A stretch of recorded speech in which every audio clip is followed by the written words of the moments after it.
नमस्कार. मी डॉक्टर समाधान काळे या यूट्यूब चॅनलमध्ये आपले सर्वांचे स्वागत करीत आहे. आज आपण चहा पिण्याचे दुष्परिणाम यावर आपण चर्चा करणार आहे. जगामध्ये चहा पिण्याचे प्रमाण जास्त आहे.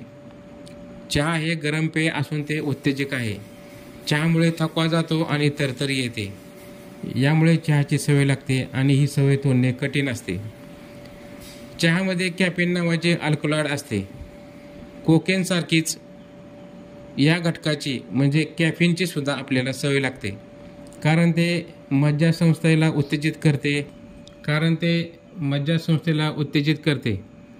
उत्तेजितपणा अल्पकाळापुरताच असतो, पण त्याचा प्रभाव संपल्यानंतर चिडचिडेपणा, निरुत्साह, डोके दुखणे, अस्वस्थपणा, निद्रानाश अशी लक्षणे आपल्याला दिसतात. यावरून असे दिसते की चहा आरोग्याला अपायकारक आहे. संपूर्ण जगामध्ये चहा इतका खपला जातो की आर्थिक फायद्यासाठी आपल्या शरीरात विष पसरवित आहोत हे सुद्धा आपल्या लक्षात येत नाही. संपूर्ण जगात दिवसभरामध्ये कोट्यावधी कप चहा विकला जातो. भारतात तर रोज चाय पिओ बहुत दिन जिओ अशा जाहिरातीसुद्धा बघायला मिळतात.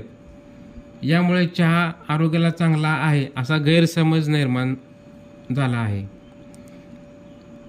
चहासाठी वाळलेली पाने वापरले जातात.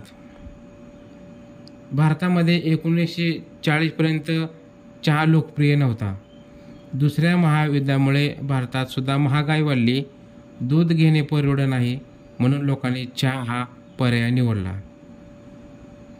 चहामध्ये कॅफीन, टॅनिन आणि सुगंधी तेल असते. याच घटकांचा आरोग्यावर घातक परिणाम होतो. भारतीय चहाच्या पानामध्ये हे घटक जास्त प्रमाणात आढळतात. नुसती चहाची पानेच नाहीत तर पानापासून तयार केलेला चहा सुद्धा अपायकारक असतो. चहा उकळताना सर्वात आधी कॅफीन पाण्यामध्ये उतरते. जास्त उकळल्यानंतर टॅनिन पाण्यात उतरते. चहा जितका जास्त उकळावा तितके टॅनिन पाण्यात उतरते. कॅफीनचे प्रमाण मात्र तेच राहते. आता चहाचे दुष्परिणाम बघा. चहा आरोग्याला घातक आहे. चहा घेणे म्हणजे विष घेण्यासारखेच आहे. चहामुळे तरतरी येते. ती कॅफीनमुळे मज्जासंस्था उत्तेजित होते, म्हणून कॅफीनचा मेंदूवर परिणाम इतर भागापेक्षा सेरेब्रल नावाच्या भागावर जास्त होतो, म्हणजे बुद्धिमत्ता आणि मानसिक भावनावर होतो. म्हणून तात्पुरती तरतरी येते आणि काम करण्याची क्षमता म्हणजे स्टॅमिना वाढला जातो. त्यानंतर अपचनाच्या समस्या जाणवतात. चहामुळे पाचनशक्ती मंद होते. चहामुळे एन्झाईम नष्ट होते, त्यामुळे अपचन होते.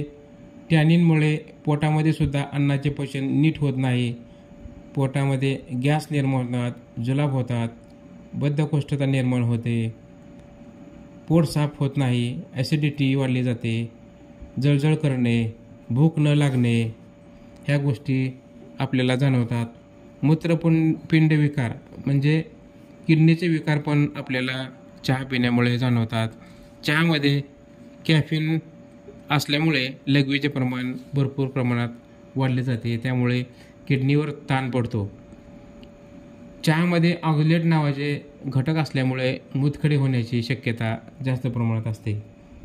महिलांमध्ये मासिक पाळी येण्यापूर्वी पोट दुखणे, कंबर दुखणे इत्यादी लक्षणे जाणवतात. ती जास्त चहा पिण्यामुळेच होतात. त्यानंतर महिलांना चेहऱ्यावर किंवा मुलांना चेहऱ्यावर फुटकुळ्या येणे, मुरूम येणे, पोट साफ न होणे, त्वचा रोग, वांग येणे, पिंपल्स येणे, केस गळणे, नंतर कोंडा होणे, रक्त कमी होणे ह्या गोष्टीसुद्धा चहा अति पिण्यामुळे होतात. मूत्रविसर्जनावर सुद्धा याचा परिणाम होतो. चहा जास्त प्रमाणात घेतल्यास लघवीला जास्त वेळा जावं लागते. कॅफीनमुळे मूत्राशय म्हणजे युरिनरी ब्लॅडर हे आकुंचन पावते, त्यामुळे लघवीला जाण्याची इच्छा जास्त होते. कॅफीनचा मेंदूतील श्वसन म्हणजे रेस्पिरेशन आणि हृदय म्हणजे सर्क्युलेशन या केंद्रावर सुद्धा वाईट परिणाम होतो. कोरोनरी आर्टरी म्हणजे कोरोनरी रक्तवाहिनी प्रसरण पावते म्हणजे रिलॅक्स होते आणि रक्तप्रवाह जास्त प्रमाणात वाढला जातो. चहामुळे रक्तातील साखरेचे प्रमाण वाढते. आपल्या स्वादुपिंडाला इन्सुलिन जास्त प्रमाणात तयार करावं लागते, त्यामुळे साखर पचन होते. जर वारंवार असे साखरेचे प्रमाण वाढत गेले तर स्वादुपिंड हे निकामी होतात. परिणामी आपल्याला मधुमेह होण्याची शक्यता जास्त असते. चहामुळे श्वासाचे प्रमाण जास्त वाढते, कार्बन डायऑक्साईडचे प्रमाण कमी होते आणि उष्णता 10 ते 20% वाढते. एवढे सगळे दुष्परिणाम चहामुळे होतात. तर विचार करा, चहा प्यायचा का बंद करायचा. धन्यवाद.